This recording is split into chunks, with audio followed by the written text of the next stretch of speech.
Kita bisa berjumpa dengan tema yang sangat bagus, seperti yang tadi Pak Ari juga sampaikan.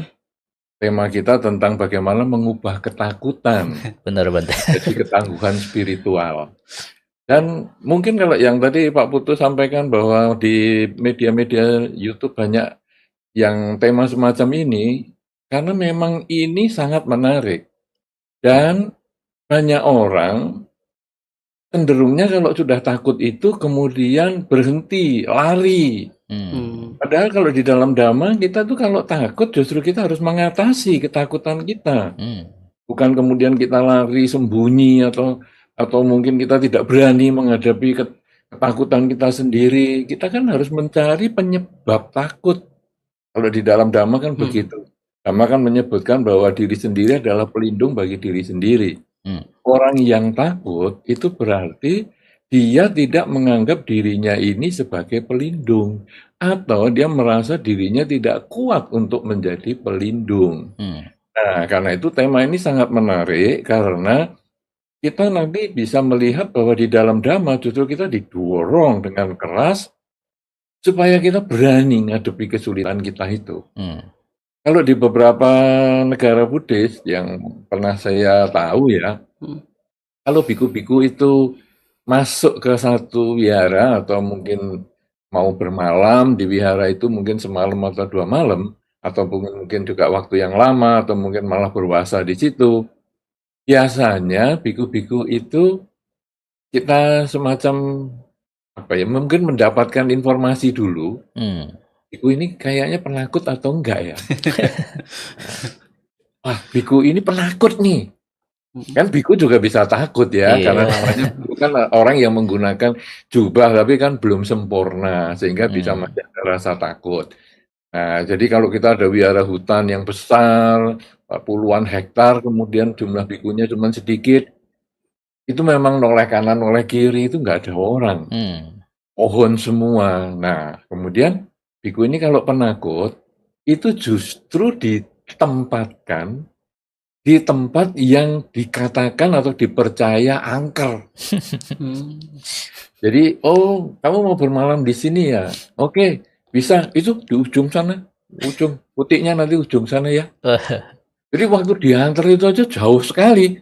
Karena kan kita hektaran ya, puluhan hektar. Kemudian orangnya sedikit, jadi diantar aja jauh, sepi, nggak ada listriknya, dan lain-lain. Pohonnya gede-gede. Nah, jadi kemudian ada cerita juga, ini di sini tempatnya kadang ada makhluk halusnya lah, apanya lah. Nah, akhirnya biku yang takut itu ditempatkan di situ. Berani nggak? Kalau berani, berarti dia bisa ngatasi ketakutannya. Tapi kalau nggak berani ya dia nyerah. Nah, kemudian kita nanti akan informasikan bahwa yang kamu takut itu apa? Sebetulnya yang kamu takuti kan pikiranmu sendiri. Kamu kalau siang, kenapa nggak takut? Ya, waktu tadi diantar siang-siang, kamu tinggal sendirian nggak takut. Tapi begitu senja, mulai gelap, kok kamu takut? Nah, padahal pohonnya tetap, perabotannya sama, batunya ya di situ. Tadi kamu nggak takut, sekarang takut. Kenapa?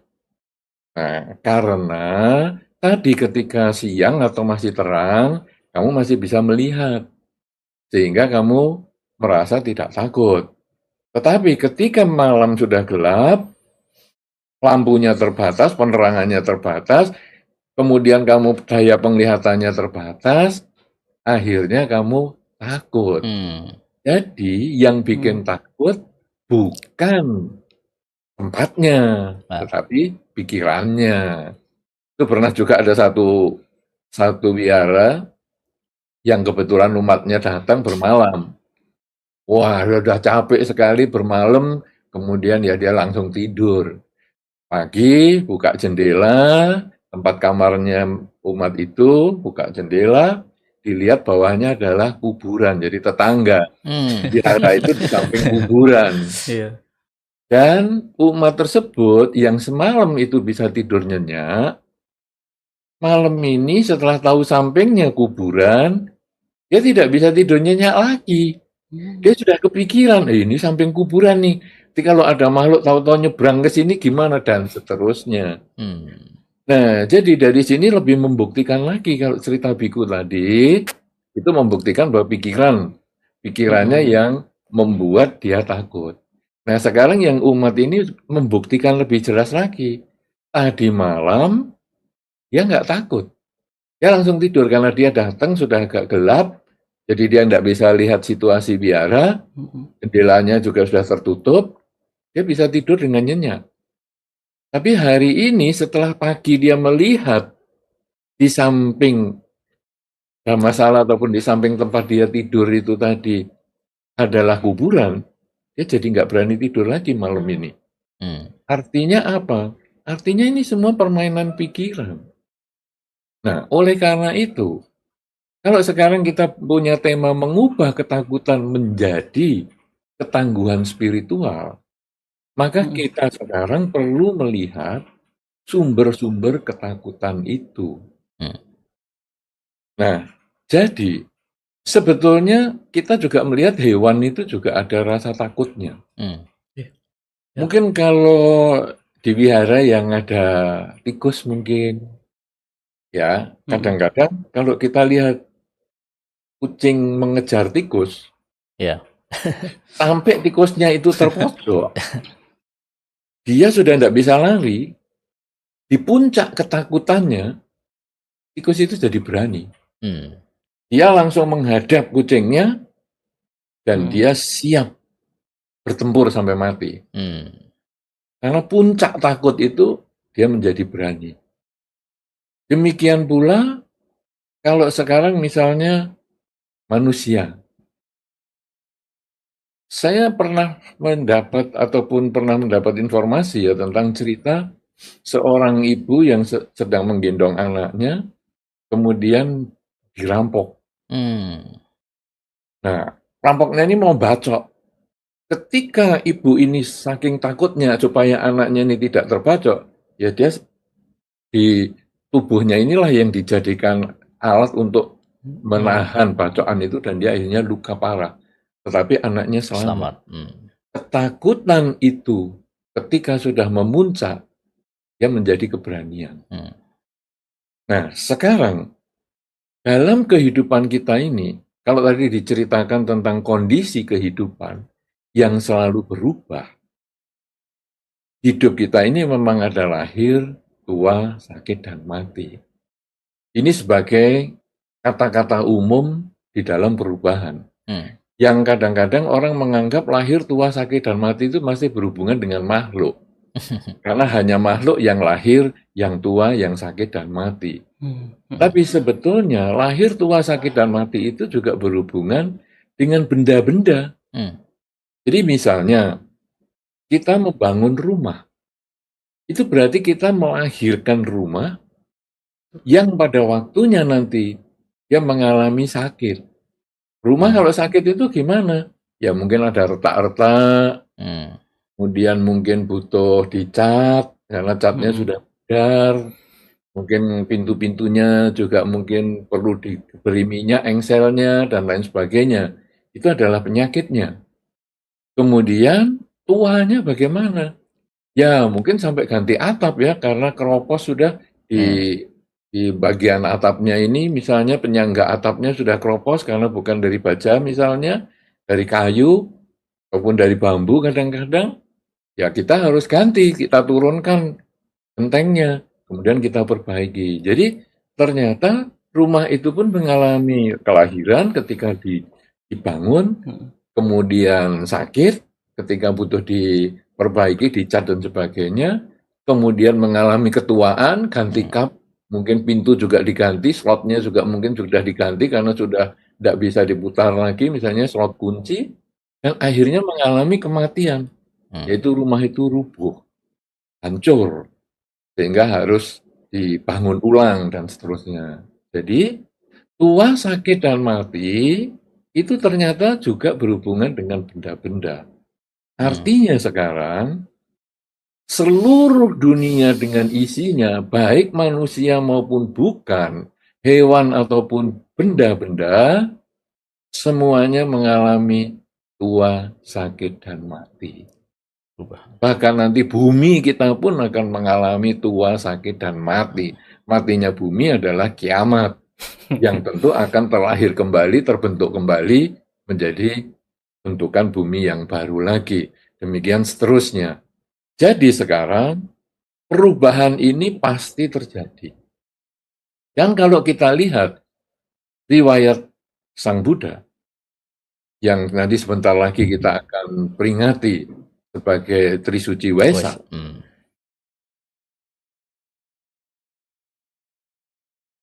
Bentar, ini punyanya siapa yang bunyi? Oh.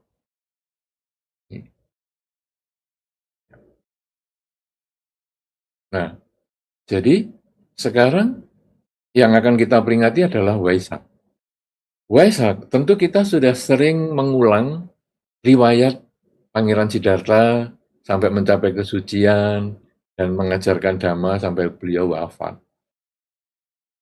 Nah, ada satu hal yang sering tidak diceritakan, yaitu ketika Pangeran Siddhartha melihat tua, sakit, dan mati, dan juga bertapa. Tua, sakit, dan mati ini adalah perubahan. Dan beliau melihat itu, timbullah wawasan bahwa, loh, saya ya bisa tua, bisa sakit, bisa mati. Saya walaupun punya istana 3, tidak bisa mengendalikan tua, sakit, dan mati. Walaupun saya pangeran, tidak bisa mengendalikan tua, sakit, dan mati. Lalu bagaimana ini sekarang? Kalau begitu, saya harus berusaha mencari cara supaya tidak tua, sakit, dan mati. Nah, inilah contoh bahwa ketika seseorang itu melihat tua, sakit, dan mati dan merasa, wah, saya bisa mengalami begini ya, itu kemudian timbul kekuatan spiritual bahwa ini saya harus menyelesaikan tugas ini. Dan kemudian Pangeran Siddhartha meninggalkan istana, kemudian berjuang mencapai kesucian. Disebut mencapai kesucian adalah karena beliau bisa tahu penyebab tua, sakit, dan mati, yaitu kelahiran kembali. Kenapa bisa ada kelahiran kembali ketika keinginan tidak terkendali? Dengan demikian, jika keinginan ini bisa dikendalikan, maka kelahiran kembali bisa dihentikan, dan tua, sakit, dan mati pun bisa dihentikan. Nah, inilah yang ditemukan oleh Pangeran Siddhartha ketika telah menjadi Buddha.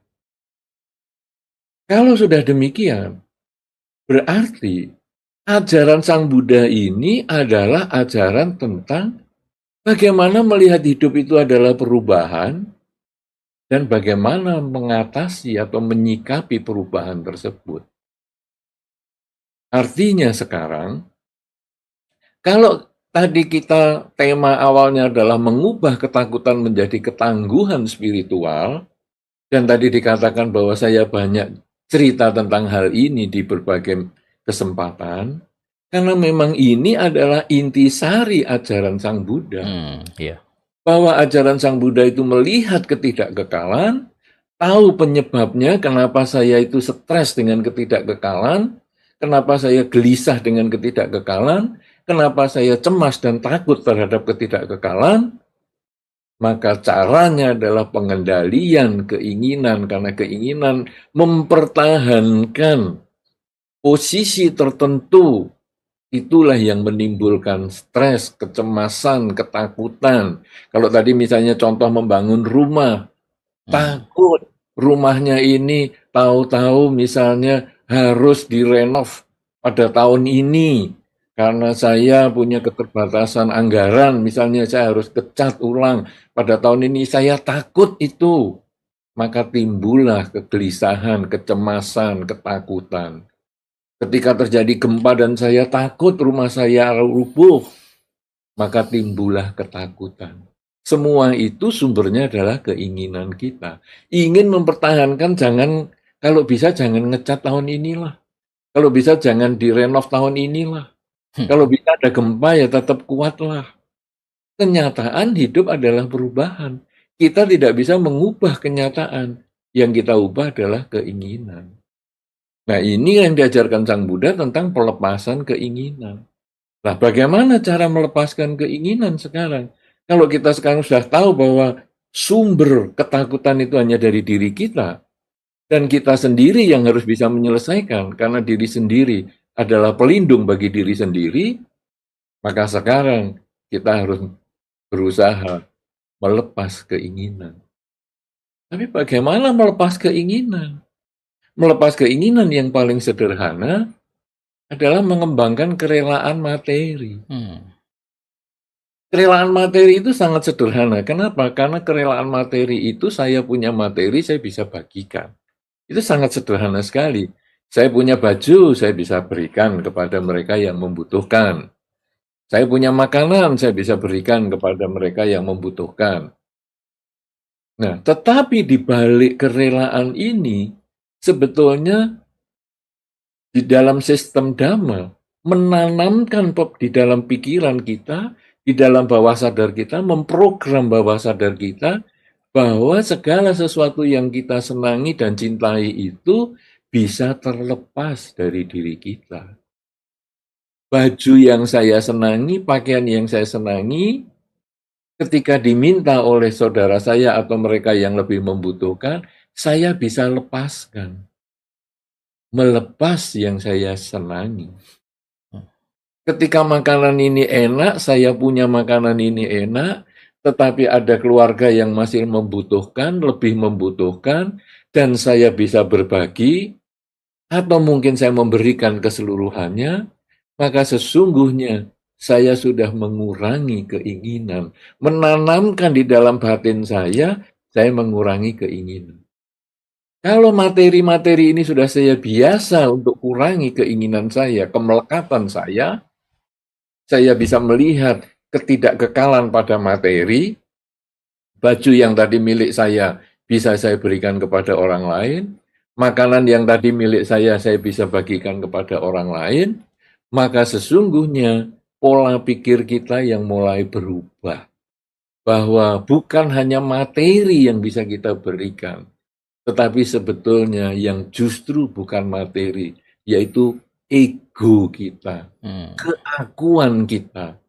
Karena ketakutan kita terhadap perubahan, ketidakmampuan kita melepas keinginan, itu sebetulnya kuncinya adalah karena aku, rumahku, maka aku harus bisa mempertahankan rumah ini.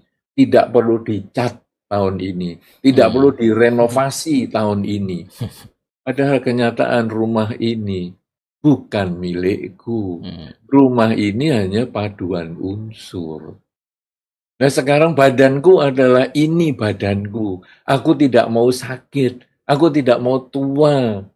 Karena itu aku harus selalu olahraga, minum vitamin, tidak pernah sakit. Bagus.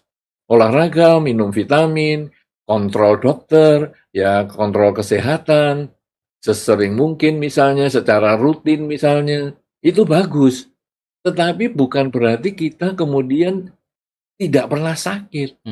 Kita hanya berkurang sakitnya, frekuensinya berkurang karena sudah ketahuan lebih dulu ketika sakitnya baru sedikit. Sehingga, oh ini kamu mungkin kelebihan kolesterol, kalau begitu sekarang kurangi ya makanan yang kolesterol tinggi begini ini. Nih. Nah, akhirnya kita menjadi jarang sakit. Tapi bukan berarti tidak pernah sakit. Satu ketika, walaupun kita sudah jaga, tetap sakit. Nah, kenyataan kita bisa berubah. Karena memang tubuh ini juga bukan milik. Kalau begitu yang saya ubah adalah cara berpikir. Kalau tadi Pak materi sudah bisa lepaskan, baju saya bisa lepaskan, kemudian makanan bisa saya lepaskan, berarti sekarang badan ini pun yang bukan milik. Ya sudah, memang ini harus berproses. Bahwa saya bisa sakit. Kemudian saya berusaha untuk bertahan tidak tua dengan obat-obatan, dengan operasi di sana, operasi di sini. Tapi satu ketika juga akan tua. Nah, kalau sudah demikian, kita hanya mengubah keinginan untuk menerima kenyataan bahwa baju saja bisa saya berikan kemudian makanan bisa saya berikan, apalagi tubuh ini. Satu ketika pasti akan berpisah dengan diriku, karena ini bukan milikku.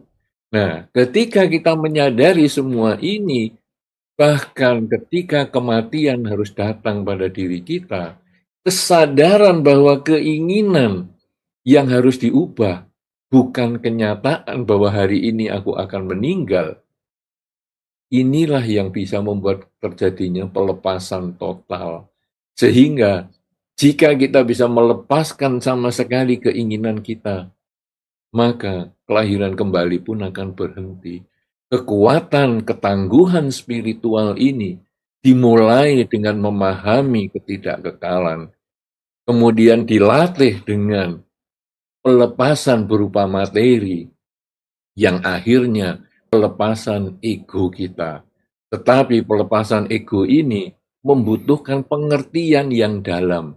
Sekarang setelah kita jelaskan tentang ketidakkekalan, mungkin semua orang akan memahami itu, bahwa tadi ada pagi, kemudian ada siang, ada malam, itu adalah ketidakkekalan.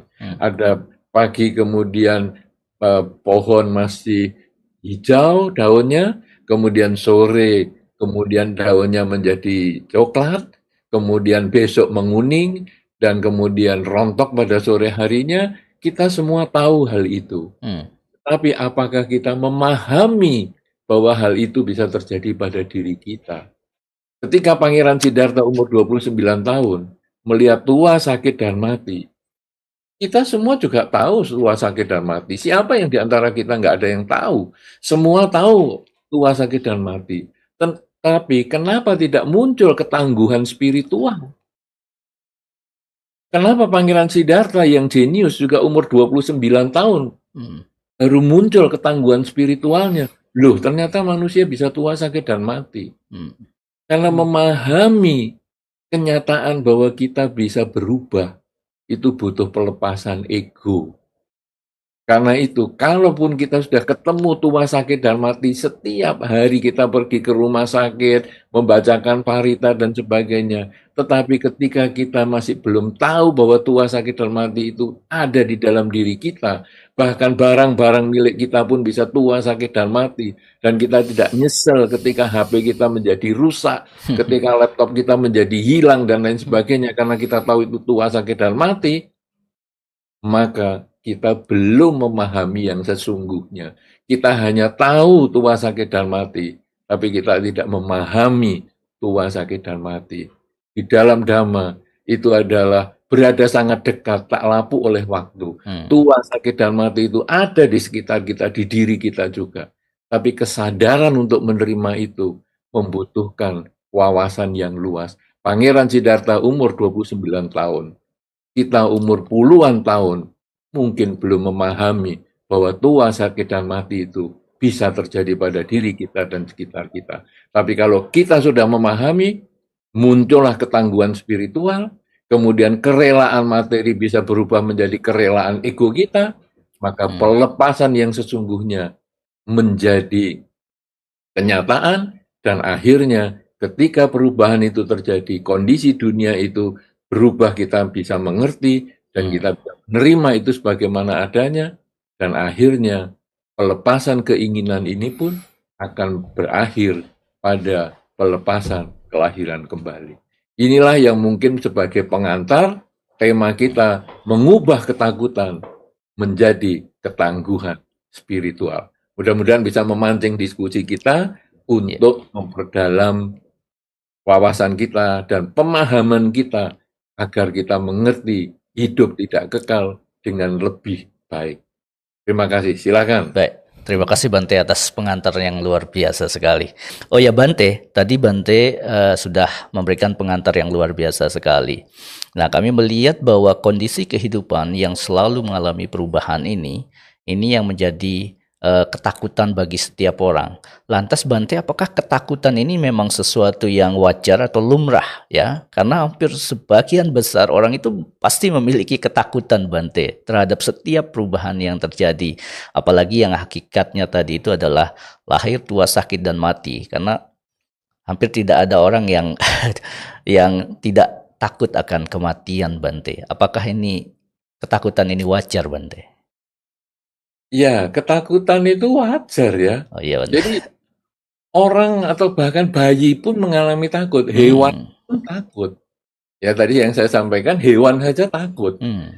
Tetapi cara menghadapi ketakutan itu yang berbeda-beda. Tiap makhluk, tiap orang berbeda.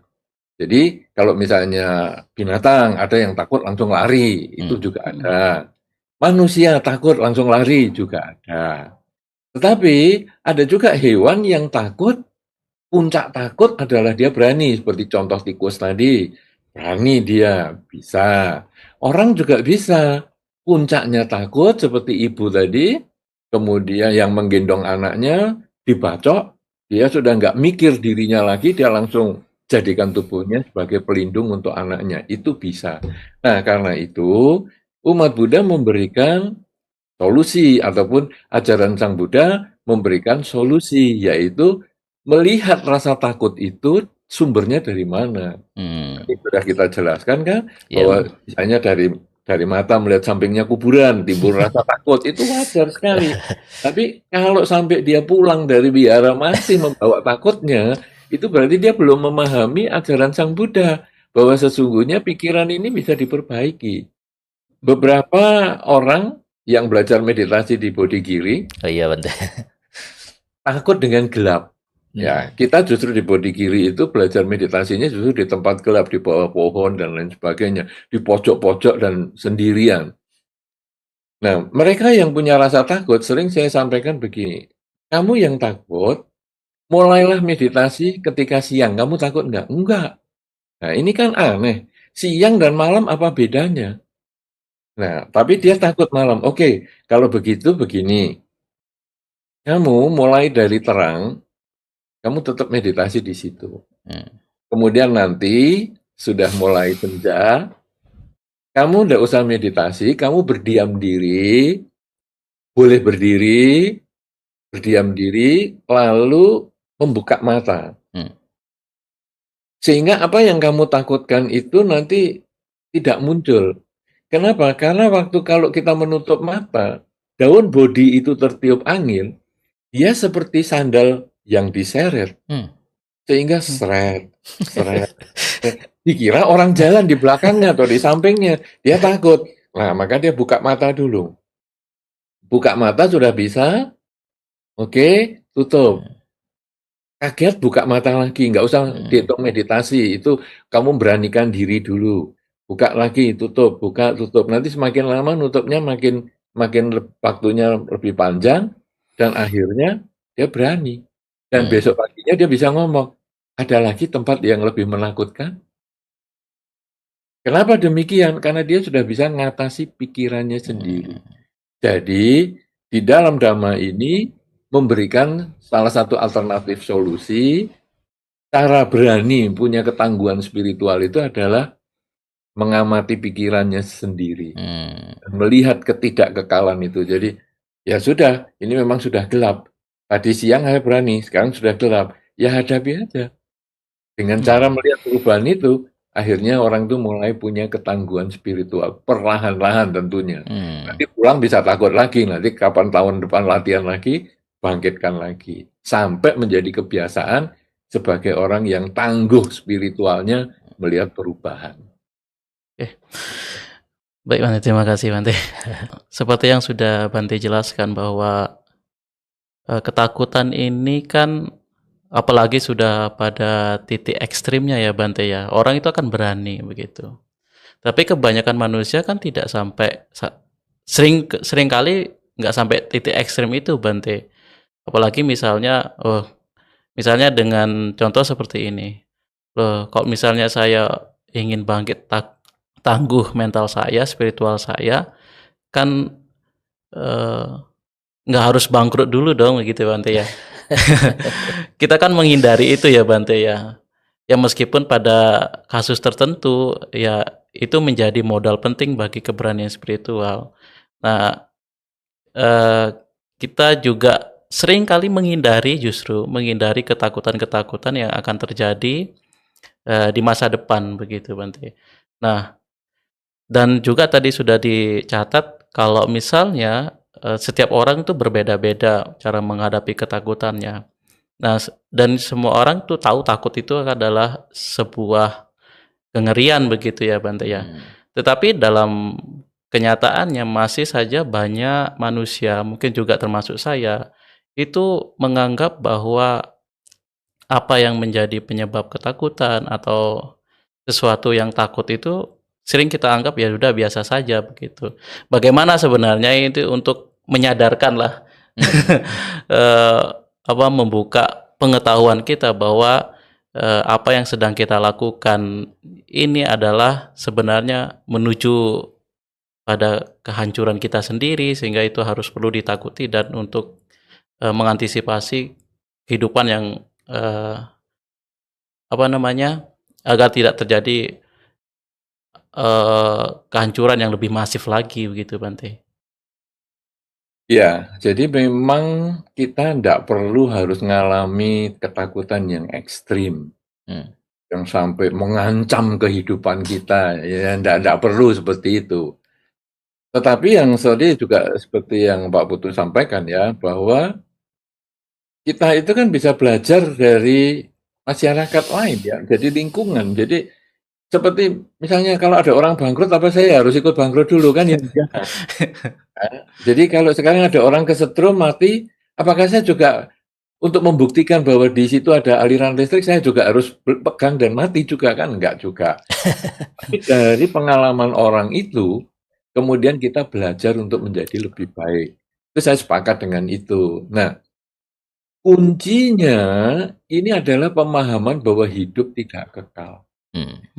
Ketika kita dikasih masukan bahwa ada lahir tua, sakit, dan mati, orang itu punya konsep bahwa itu adalah manusia atau hewan. Maka tadi di awal saya sudah sampaikan, lahir tua, sakit, dan mati itu berbicara tentang perubahan. Dan itu bukan hanya hewan atau manusia saja, tetapi juga semua benda, semua hal, apa saja yang kita bisa pikirkan, bahwa pikiran kita itu pun adalah bisa lahir, tua, sakit, dan mati. Bisa berubah. Itu yang kita harus mengerti dulu, dan itu yang kita tekan berkali-kali. Perubahan. Bahkan perubahan itu sebetulnya nanti endingnya adalah kehancuran, dan kehancuran. Lahir, tua, sakit, mati. Sebetulnya nanti kuncinya di kematian ini. Lahir, tua, sakit, mati. Kuncinya di kematian itu. Artinya apa? Segala sesuatu pasti berpisah dengan diri kita. Nah, kita maka mulai dari yang kecil itu tadi untuk membiasakan supaya kita, kan tadi istilahnya Pak Putu adalah menghindari ketakutan kita di masa depan. Ketakutan apa? Ketakutan melihat perubahan kan? Ketakutan mengalami perubahan kan? Iya, Makanya sistematika di dalam Dhamma itu kan diajari kerelaan.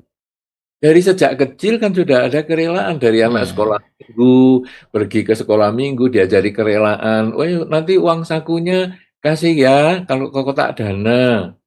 Sayang nih sebetulnya, karena saya mau beli permen, diberikan saja ke kotak dana. Oh, hari Minggu, kita pergi ke Dhamma Dipa Arama, ayo kita berdana makan. Loh, ini kan makanan yang aku sukai. Kasih ke Bante, ya serahkan saja. Artinya apa? Ini sebetulnya dimasukkan di bawah sadar kita. Jangan takut dengan perubahan. Nah, nanti semakin dia dewasa, ya kemudian nanti ada dana katina, ini lebih luar biasa lagi. Dana katina itu saya mengadakan atau saya mempersembahkan jubah yang saya sendiri tidak gunakan. Itu cara berpikir yang luar biasa. Jadi kalau kerelaan di awal tadi sekolah minggu, itu yang saya punya, saya kasih. Saya punya makanan, saya punya pakaian, atau saya punya uang, saya kasih. Tetapi seketika umat berdana jubah, itu sesungguhnya sistem yang luar biasa sekali. Kenapa? Karena umat tidak menggunakan jubah. Tetapi ketika melihat seorang biku atau melihat samanera, dan ini ada kesempatan katina ataupun di luar katina pun dia ingin berdana jubah, maka dia rela mempersembahkan sebagian miliknya itu untuk mengadakan pakaian yang dia sendiri tidak pakai. Ini pelepasan ego yang luar biasa kalau kita bisa memahami itu. Kapan kita bisa memberikan sesuatu yang kita sendiri nggak pakai, tapi dibutuhkan dari pihak sana. Dan kalau itu betul-betul masuk ke dalam diri kita, pola pikir itu, pelepasan itu menjadi luar biasa ketika misalnya pasangan hidup ataupun anak sakit, ataupun anak pasangan hidup pergi keluar kota, ke luar negeri misalnya. Mungkin bekerja menjadi TKI misalnya. Dia bisa melakukan pelepasan. Kenapa? Karena tahu bahwa inilah perpisahan. Sama dengan ketika saya berdana makan, berdana jubah. Jubah itu adalah ketika seorang umat tidak menggunakan tapi mempersembahkan kepada para biku, para samana. Sekarang, saya tidak pergi ke luar negeri, tapi saya bermudita cita ketika anak saya pergi ke luar negeri untuk sekolah, ketika pasangan hidup saya menjadi TKI di luar negeri. Karena berpikir itu adalah keberanian melakukan pelepasan. Inilah sebetulnya ketangguhan spiritual. Sehingga kita belajar bertahap. Jangan kita itu kemudian mengabaikan latihan sedikit demi sedikit. Kalau di dalam Dhamma kan ada itu, kebajikan itu dilakukan sedikit demi sedikit.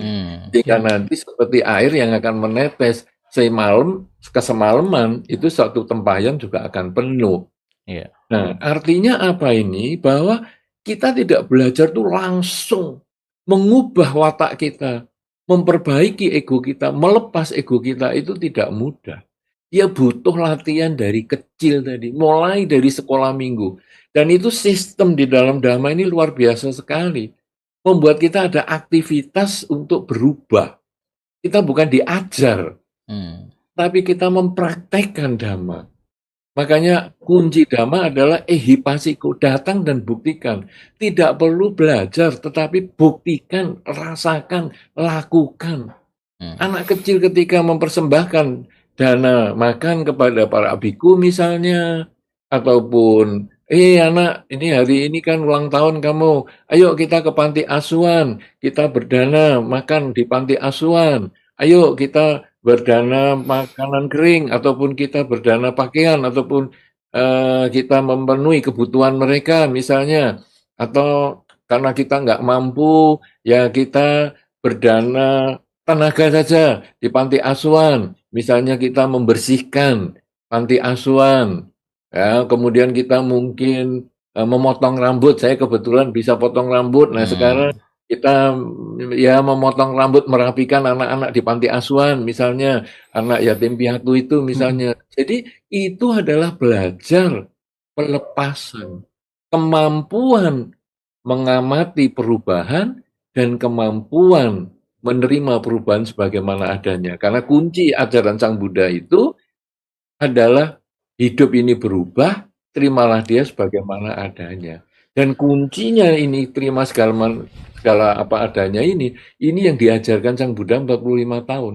Bagaimana mengubah diri kita agar siap menerima perubahan.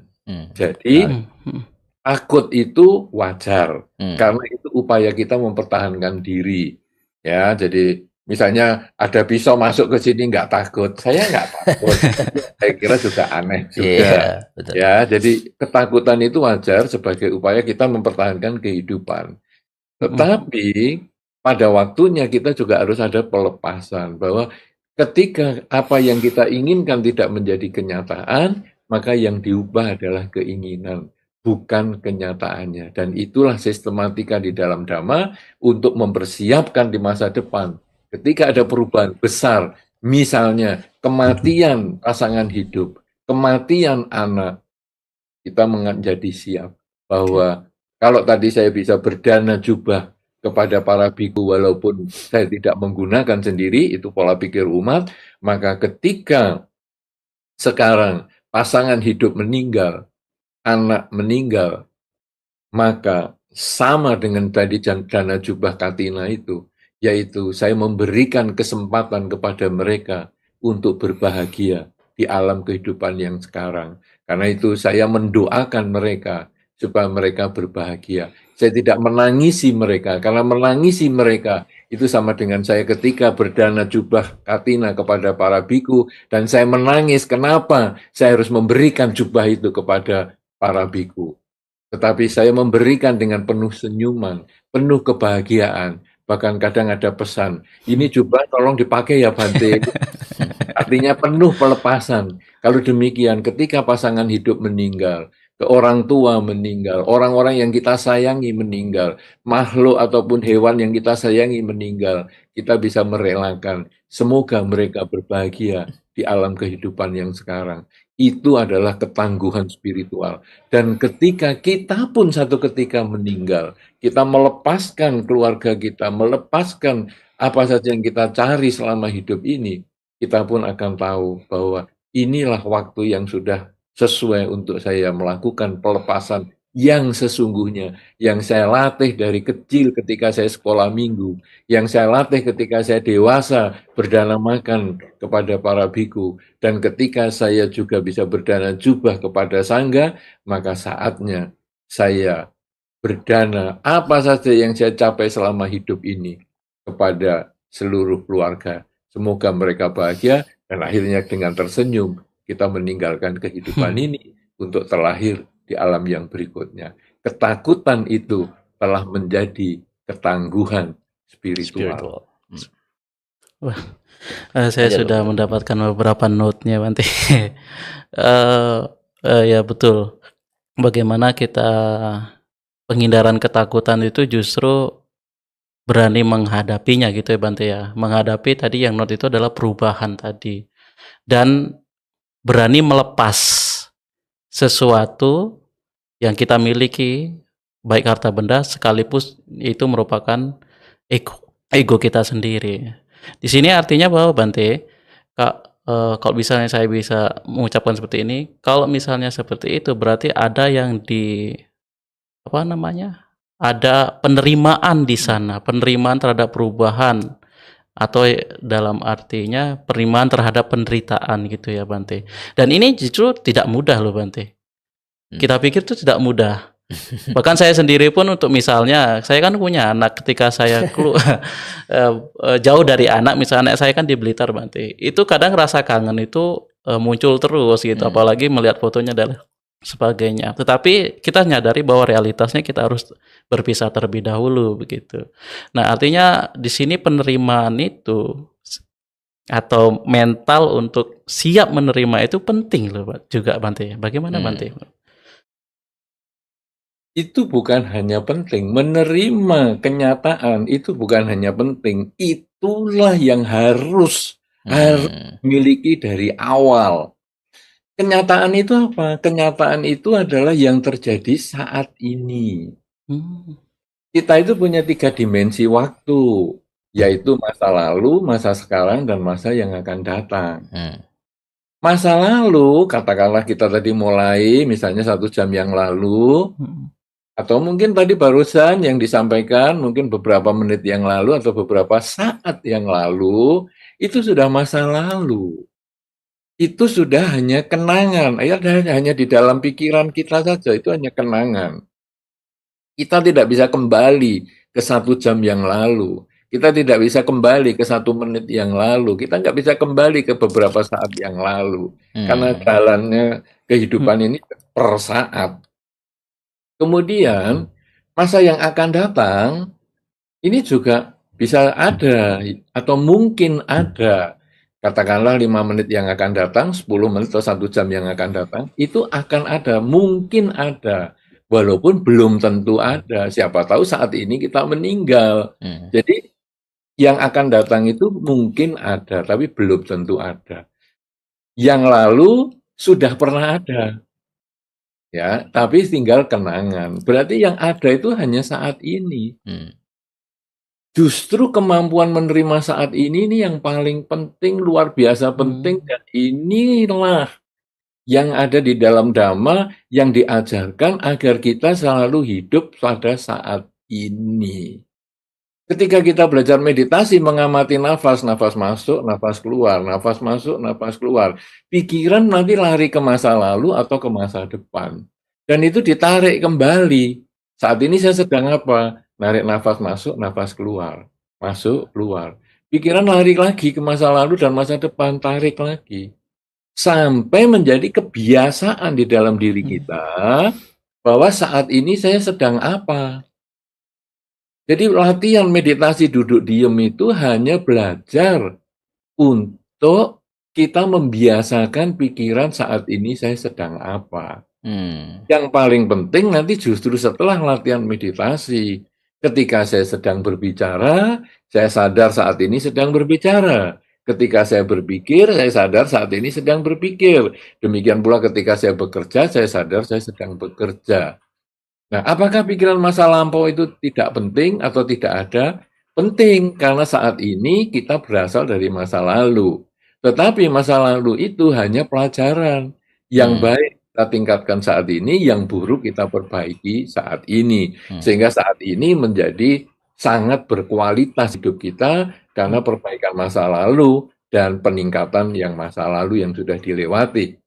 Kemudian masa yang akan datang, itu ya mungkin ada, tetapi dengan kita memperbaiki kehidupan kita saat ini menjadi lebih berkualitas, karena memperbaiki masa lalu dan meningkatkan yang sudah baik di masa lalu, maka kita akan membangun masa depan yang menjadi lebih baik. Jadi kuncinya Dhamma itu justru hidup pada saat ini.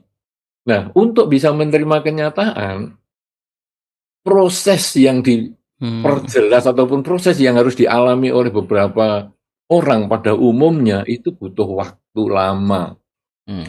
Makanya kadang-kadang kalau orang meninggal, ini saya ekstrimkan saja dengan meninggal orang yang dicinta ya. Iya betul.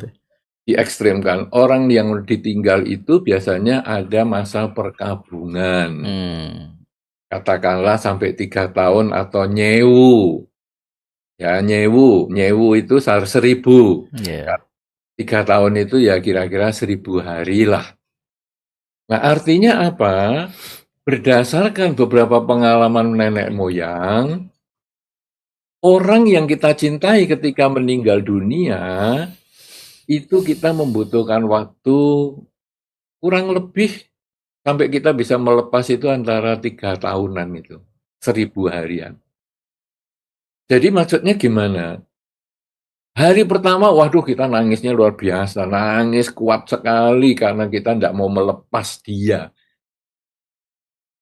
Maksudnya apa nih kok nggak mau melepas? Karena kita belum siap. Kalau sudah siap gimana? Santai. Buktinya apa? Nah, kalau Anda tanya dengan para biku ataupun samanera, nanti Anda akan ketemu pengalaman-pengalaman seperti itu. Ketika orang tuanya yang sakit ini masih muda, masih kuat, masih sehat, ataupun masih dibutuhkan duitnya, dia datang ke wihara dan minta tolong Bante, tolong orang tua saya didoakan Bante supaya segera sembuh dari penyakitnya dan panjang umur. Anda tentu sering mendengar permintaan semacam itu. Tapi dibandingkan atau sebaliknya, kalau orang tuanya dia sudah umurnya 90 tahun atau 100 tahun, sakit-sakitan, sudah tidak memberikan hasil apapun juga, anak-anak sudah mandiri, maka apa yang dikatakan anak-anak tersebut ketika datang ke wihara?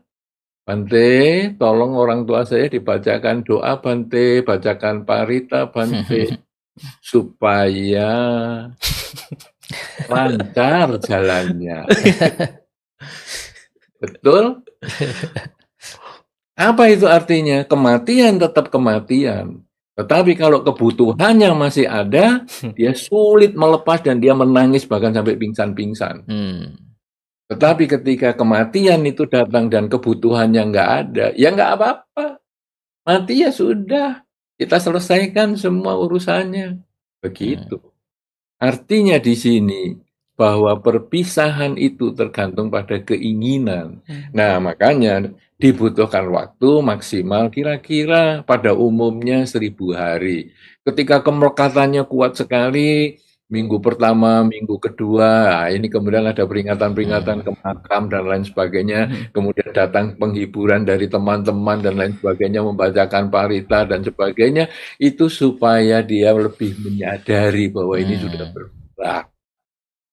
Nah, ada 7 hari, ada 14 hari, mungkin ada 49 hari, ada 100 hari, dan lama-lama sudah setahun, dan lama-lama ya bagaimana saya masa harus menangisi orang yang meninggal, ya saya kan harus move on ya, saya harus berusaha menghidupi diri saya sendiri, dan akhirnya yang meninggal itu ya tinggal foto dan sudah selesai. Itu dia sudah siap menerima. Nah, sekarang, ini dia butuh waktu untuk bisa menerima kenyataan. Di dalam Dhamma, diajarkan penyebab dari ketakutan berpisah dengan yang dicinta itu karena ego, maka kita diajarkan untuk adanya kerelaan atau pelepasan itu, sebetulnya adalah kita diajarkan lebih cepat untuk menerima kenyataan. Jadi kalau orang pada umumnya 1000 hari, mampu nggak kita misalnya 500 hari? Atau mampu nggak kita 1 tahun? Mampu nggak kita seminggu? Mampu nggak ketika begitu melepas, begitu meninggal kita mampu melepas nggak? Ya kita nggak perlu ketawa-ketawa ketika meninggal seseorang ya, karena nanti oleh masyarakat dianggap nggak umum. Tetapi kita bisa tetap tenang seimbang karena menyadari inilah perubahan. Jadi sekarang kita itu memang diajar hidup saat ini itu karena tahu bahwa itu adalah perubahan.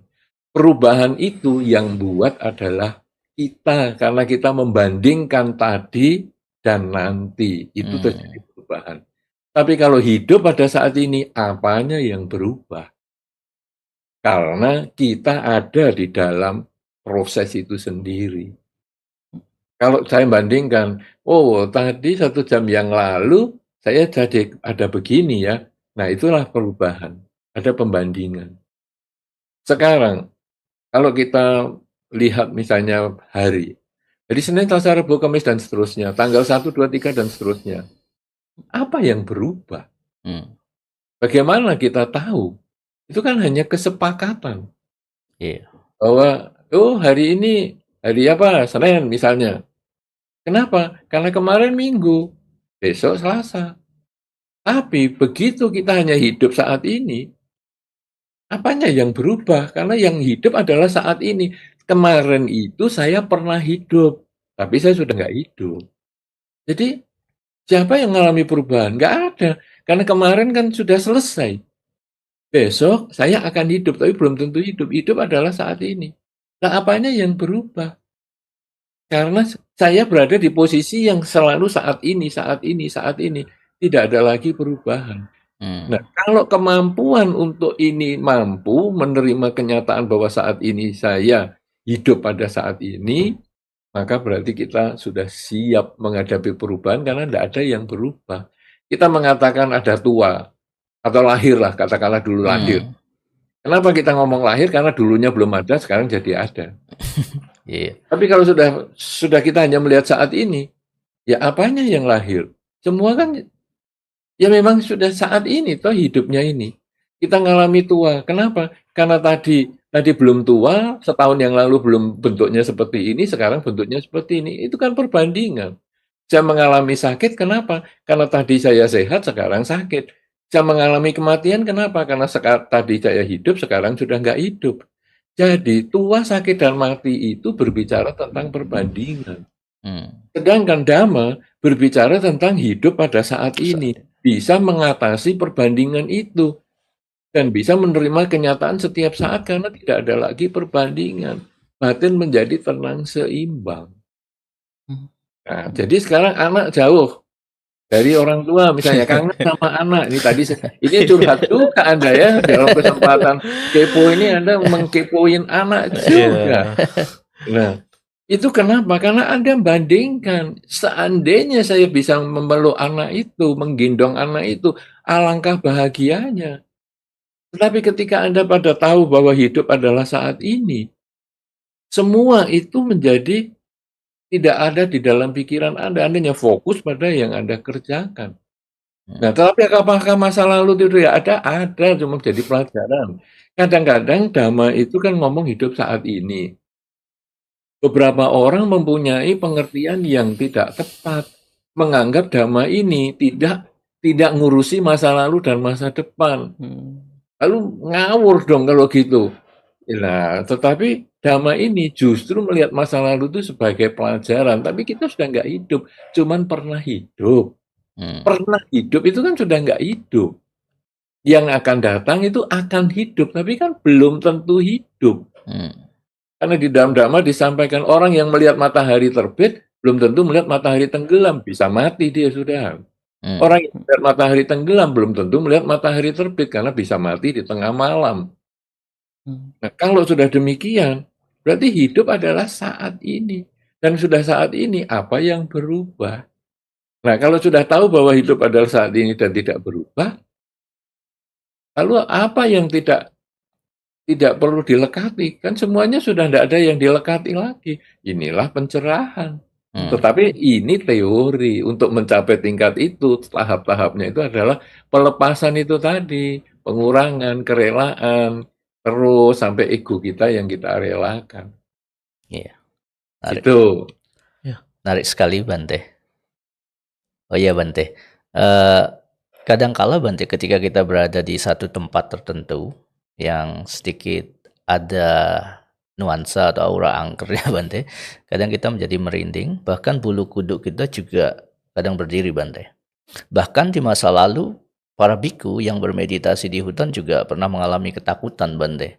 Namun setelah memancarkan cinta kasih, kemudian mereka sudah tidak takut lagi Bante. Nah, sejauh mana Bante cinta kasih yang dipancarkan itu kepada semua makhluk itu mampu mengubah ketakutan menjadi sebuah ketangguhan secara spiritual Bante? Baik. Nah, ini kita jadi berbicara tentang makhluk lain. Ini sebetulnya agak mistis ya. Iya Jadi Bante. walaupun memang di dalam dhamma itu diakui adanya alam-alam yang berhubungan dengan makhluk halus ini. Benar Bante. Tapi karena tidak semua orang bisa membuktikan, ini jadi agak mistis cerita ini. Ya, tetapi ya mudah-mudahan bisa menjawab sedikit ya apa yang saya sampaikan di sini, walaupun saya tidak berharap berkepanjangan cerita tentang ya, karena saya lebih suka yang logis untuk bisa kita terapkan dalam kehidupan sehari-hari. Benar Bante. Tetapi memang di dalam masyarakat ada tempat-tempat tertentu yang dianggap angker. Angker atau mungkin ada makhluk atau penunggunya. Makhluk atau penunggu ini bermacam-macam ya. Ada yang memang dari awalnya sudah di situ, misalnya kita beli rumah di sini, kemudian makhluk itu sudah ada. Kenapa? Karena rumah ini atau tanah ini sudah pernah dihuni oleh banyak makhluk sebelumnya. Ya, kalau dulu di dalam zaman Sang Buddha kan ada orang pengen dikremasi di tempat yang tidak pernah dipakai kremasi sebelumnya. Kemudian kan dijawab, di seluruh dunia ini pernah dipakai untuk kremasi. Kenapa? Karena ini kan umurnya kita sudah melewati banyak Buddha juga untuk bumi ini, toh. Ya, Buddha Gotama ini kan sudah Buddha yang kesekian, ya, Buddha yang keempat ini. Jadi dulunya sudah ada Buddha-Buddha yang lain. Artinya kehidupan sudah tak terhingga. Nah, jadi kita waktu bangun rumah di sini, mungkin sudah ada makhluknya. Kalau sudah ada makhluknya, kadang kemudian kita ini kok di rumah sini kok kadang ada suara-suara dan lain-lain. Apa yang harus saya lakukan? Kalau umat Buddha itu tidak main usir ya. Ini jelas sudah rumahnya dia dari dulu, kita yang numpang. Ya, apa Anda bisa bayangkan kalau Anda bertamu ke rumah orang kemudian yang punya rumah suruh pergi, Anda mau pakai rumah itu, rumah ini bagus ya, kamu pergi aja. Loh, itu bisa nggak selamat itu hidupnya. Nah, demikian pula kita ketika ada makhluk di rumah kita.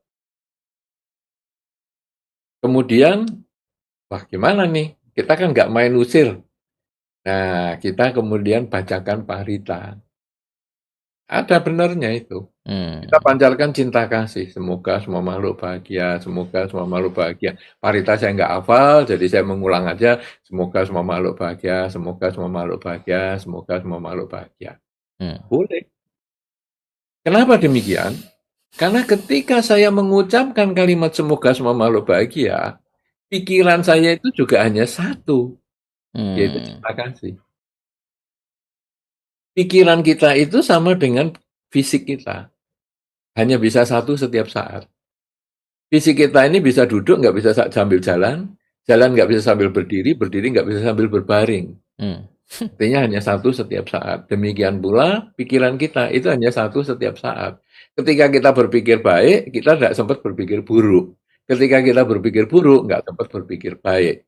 Nah, makanya kita dipola juga di dalam Dhamma, sering-sering untuk berpikir semoga semua makhluk bahagia, semoga semua makhluk bahagia. Bahkan di dalam Karania Metta Sutta kan dikatakan bahwa ketika kita duduk, berdiri, berjalan, berbaring, selagi tiada lelap, ucapkanlah kalimat ini, semoga semua makhluk bahagia, semoga semua makhluk bahagia, semoga semua makhluk bahagia.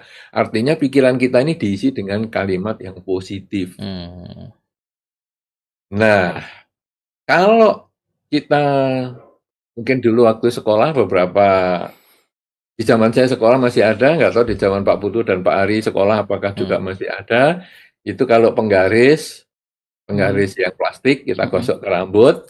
Oh, masih. Kemudian bisa narik potongan kertas. Iya benar. Ya, ada proses induksi di situ. Nah, demikian pula ketika kita mengucap semoga semua makhluk bahagia, semoga semua makhluk bahagia, semoga semua makhluk bahagia, itu seperti kita penggaris menggosok. Gosokkan ke rambut.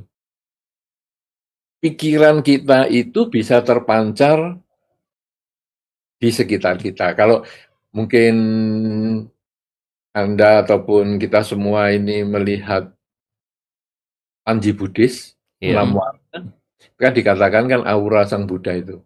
Biru, kuning, merah, putih, oranye, dan paduannya 5 warna itu. Itu kan setiap orang sebetulnya punya aura tersebut. Nah, contohnya bagaimana? Contohnya itu kadang-kadang kalau di beberapa mall pada zaman dulu, itu ada orang yang bisa foto aura. Jadi, jasa foto aura. Ya, kita masuk, kemudian difoto, kemudian nanti keluar auranya mungkin warnanya hijau, atau warnanya merah, atau warnanya putih, dan seterusnya. Itu macam-macam. Nah, ketika kita mengucapkan semoga semua makhluk bahagia, semoga semua makhluk bahagia, itu seperti tadi penggaris yang digosokkan di rambut, itu membuat aura kita itu mempunyai getaran yang positif. Nah, getaran yang positif ini kalau bisa diterima oleh makhluk yang di situ, makhluk yang di situ itu merasa tenang, nyaman, damai, dan tidak mengganggu kita. Ini sama dengan, ataupun mungkin bisa mewakili cerita ketika Sang Buddha memberikan Sutta Karania Metta Sutta kepada para biku yang diganggu oleh halus ketika bermeditasi ataupun berpuasa di sebuah hutan. Nah, kemudian mereka menguncarkan Karania Metta Sutta, dan akhirnya para makhluk yang di hutan itu menjadi tenang, terpengaruh oleh cinta kasihnya, dan kemudian justru membantu para biku untuk mencapai pencerahan. Nah, ini sebetulnya karena kita mengubah aura kita. Loh, auranya dari mana? Anda, terutama yang sudah punya pasangan hidup, tadi Pak Putu ya, sudah punya pasangan, cerita anak ini. Pak Ari belum cerita, jadi saya tidak berani ngomong sudah punya pasangan atau enggak. Sudah, Bante. Oh sudah, berarti Pak Ari dan Pak Putu punya pasangan hidup. Orang yang punya pasangan hidup, itu bisa tahu pasangan hidupnya itu sedang bahagia atau stres. Tanpa ngomong. Bahkan kadang lewat telepon.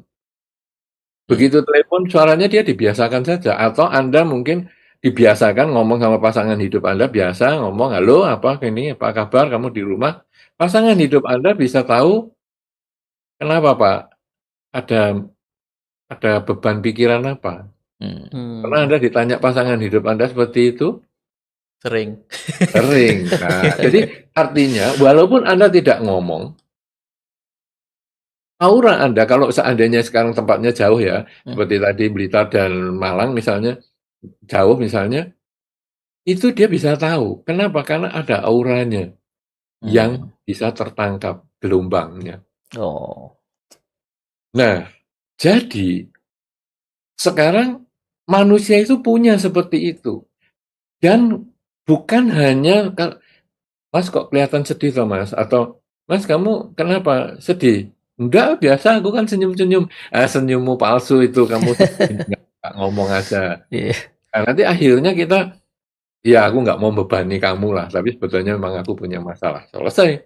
Ya sudah, dia mengerti posisinya, mungkin dia nggak pengen diajak ngomong, ya sudah kita berada di posisi yang diam. Sebaliknya, ketika kita sedang bahagia, dia juga tahu. Bro, apa kabar? Di rumah baik-baik. Wih, kamu seneng ya hari ini? Tumben. Atau apa? Pokoknya ada komentar semacam itu. Kenapa? Karena auranya itu bisa ketangkep dia. Bisa dirasakan. Demikian pula ketika kita masuk rumah, walaupun kita gayanya, kita ngeprank dia, misalnya, bohong kamu. Kamu apa? Dapat rezeki apa hari ini? Walaupun kita ngeprank, mukanya sedih, tidak bisa. Karena aura kita terpancar di situ. Oh ya. Nah, ini sekarang pengulangan kalimat semoga semua makhluk bahagia, semoga semua makhluk bahagia itu memancarkan pikiran positif, memancarkan aura positif kita. Sehingga makhluk-makhluk yang di sekitar situ menjadi lebih tenang. Nah, itulah yang membuat kita bisa hidup berdamai dengan mereka. Tetapi ada juga makhluk yang mau datang, itu juga ada. Jadi kalau tadi kan cerita rumah, kita mau bangun, tanahnya memang sudah ada makhluknya. Sekarang rumah ini tidak ada makhluknya.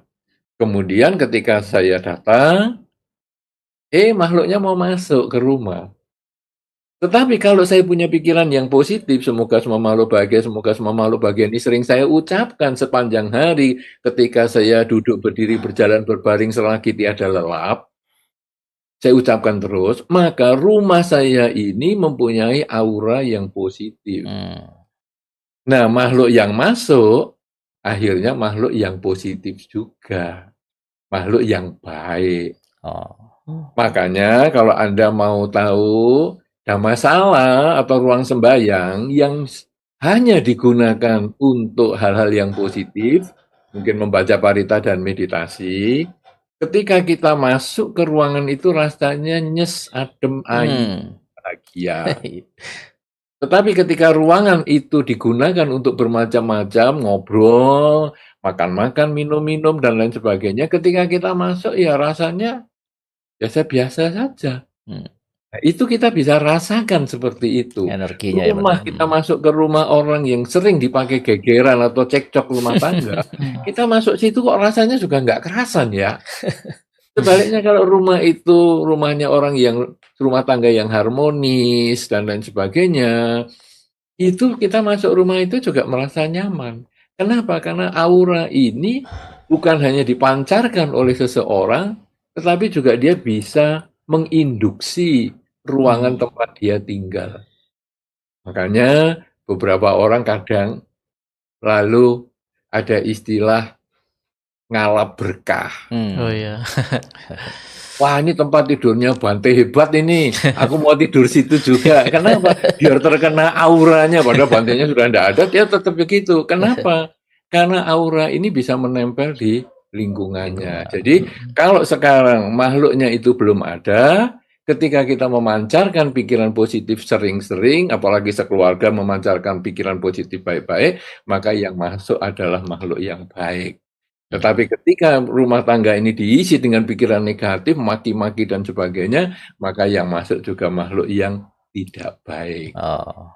Nah, kalau sekarang urusan makhluk, kadang-kadang kita percaya sama orang yang ngomong. Nah, ini ada orang ngomong, di sini ada makhluknya. Anda harus lihat dulu, orang ini punya validasinya, konfirmasi bahwa dia bisa lihat enggak. Karena kalau tidak bisa dikonfirmasi, dia bisa melihat. Kadang-kadang cuma ngarang, halu. Ada gunanya. Kemudian orang ini ngomong, ini makhluknya galak. Galak itu bagi dia, belum tentu galak bagi yang punya rumah. Karena setiap makhluk itu juga punya karmanya masing-masing dengan yang punya rumah. Jadi mungkin makhluk itu adalah keluarga kita yang jagain kita.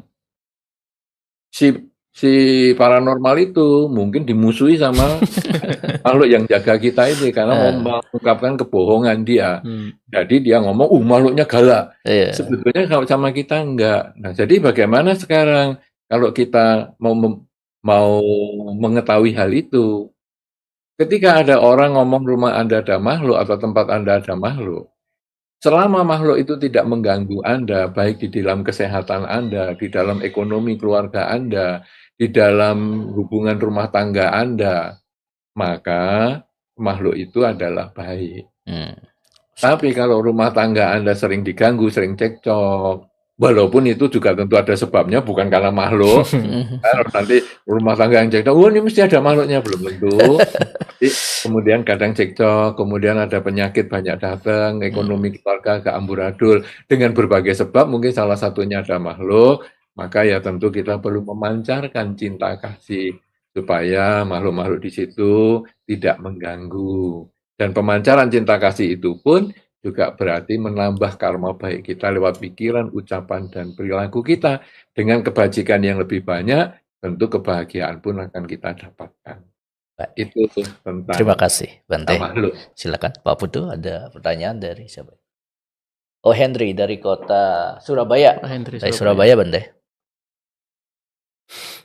Pertanyaannya, Bante, sebagai perumah tangga, bagaimana menyeimbangkan antara tanggung jawab membangun keamanan hidup secara duniawi dengan pemahaman bahwa semua hal sebenarnya tidak kekal? Iya, bagaimana supaya kita bisa jalan tengah? Dhamma itu bukan hanya untuk para biku. Jadi, Dhamma itu untuk semua pihak. Kenyamanan hidup yang Anda dapatkan, apakah sudah setara dengan para raja zaman dulu? Raja Bimbisara misalnya? Nah, apakah kenyamanan hidup Anda, ekonomi Anda itu sudah bisa melebihi Wisaka misalnya? Anatapindika misalnya? Yang bisa berdana hutan zeta dengan koin emasnya sampai sekian hektar? Apakah sampai setara itu? Oh, mereka yang hebat-hebat itu, yang punya posisi tinggi adalah raja. Banyak raja pada hari itu juga. Saya hanya sebutkan salah satu saja. Kemudian banyak orang kaya pada zaman dulu, tapi saya sebutkan saja yang wanita adalah Wisaka, yang pria adalah Anatapindika. Mereka tetap bisa melaksanakan Dhamma. Dan mereka juga menyadari ketidakkekalan. Ya, bahwa kadang mereka sampai berdana yang habis-habisan, ternyata malah balik lagi. Dan uangnya dan lain sebagainya, hartanya dan lain sebagainya. Artinya apa? Keseimbangan itu bukan dari luar, tetapi keseimbangan itu adalah titik di mana Anda bisa melepaskan ego Anda. Karena kuncinya adalah pada ego ini. Kadang-kadang beberapa orang ketika diajak ke wihara, diajak meditasi, kemudian diajak memahami Dhamma, dia dengan egonya akan mengatakan, aduh aku masih kerja, masih sibuk, maaf ya, enggak bisa. Dia karena ego.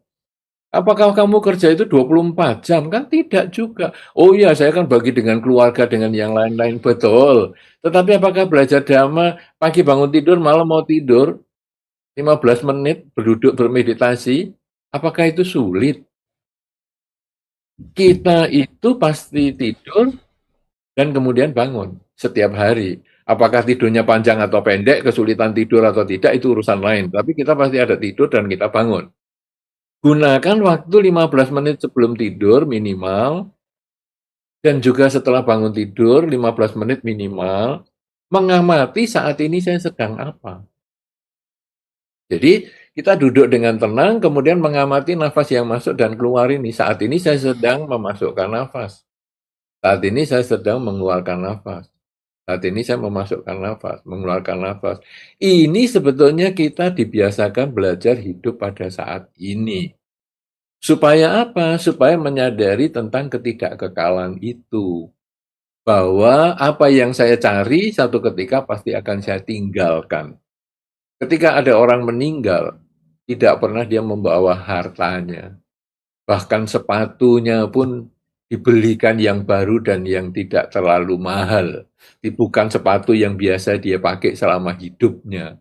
Duit yang dia cari juga tidak dibawakan ketika meninggal. Beberapa tradisi malah membawakan duit kertas yang jelas palsu. Kemudian juga pakaian pun yang dibawakan juga yang biasa-biasa. Sedangkan pakaian yang satu lemari tidak dibawakan sama sekali. Artinya harta yang kita cari sama sekali akan kita tinggalkan. Kalau demikian, tanggung jawab keamanan ataupun kenyamanan hidup itu penting. Sebagai kepala rumah tangga penting. Tetapi menyisihkan waktu 15 menit pagi bangun tidur dan malam mau tidur, itu adalah kemauan. Karena kalau kita sekarang ngomong sibuk, semua bisa ngomong sibuk. Bahkan tidur pun kita bisa mengatakan sibuk. Begitu tamu datang atau ada telepon, tolong ya ngomong saya sibuk padahal tidur. Itu bisa terjadi. Kenapa? Karena kita yang menentukan sibuk atau tidak sibuk, bukan orang lain. Kalau demikian, belajar ketidakkekalan, belajar mendengarkan dhamma, itu bisa kita lakukan setiap waktu, asal kita mau. Misalnya, saya mau mendengarkan dhamma, mendengarkan podcast Kepo ini misalnya, nanti kalau saya mau tidur menggunakan headset atau earphone gini, sudah saya tidur. Nggak apa-apa, ketiduran. Besok kan disetel lagi bisa. Nggak ada problem. Anda tidak menonton live-nya seperti sekarang, live streaming, nggak apa-apa. Nanti setel ulang. Enaknya sekarang kan bisa mendengar dhamma dengan diulang-diulang. Benar, Bante. Nah, coba kalau Anda langsung, tolong Bante jelaskan lagi. Loh, kamu tadi nggak dengerin ya? Aku sudah capek-capek ngomong nggak dengerin. Nah, tapi kalau sekarang dengan di dokumentasi yang banyak sekali, wow, gampang sekali dengerin lah. Tahu-tahu ngantuk, tidur. Kemarin sampai mana ya? Oke, hari ini setel lagi. Lama-lama masuk juga. Kenapa? Karena kuping kita ini waktu tidur, dia tetap terbuka. Mata boleh tertutup, kuping terbuka, dia masuk ke bawah sadar. Sehingga lama-lama kita juga bisa memahami. Jadi, kuncinya kita punya jalan tengah untuk mencari nafkah kehidupan berumah tangga dengan pemahaman spiritual. Itu adalah ketika kita mampu melepaskan ego dan tahu pembatasan waktu. Waktu bekerja, waktu berkeluarga, dan waktu beristirahat, itu bisa kita lakukan. Bagi waktu Anda sendiri, kemudian Anda mungkin bikin jadwal ya, jam segini Anda mau ngapain, jam segini mau ngapain, mulai dari pagi, Anda bikin jadwal, sehingga nanti ketika ada waktu senggang, saya mau dengerin podcast 15 menit, silahkan. Kemudian saya mau meditasi 15 menit, silahkan. Dan itu Anda akan tetap ada penambahan kualitas spiritual ataupun menjadi kekuatan spiritual Anda untuk masa depan Anda. Begitu, terima kasih.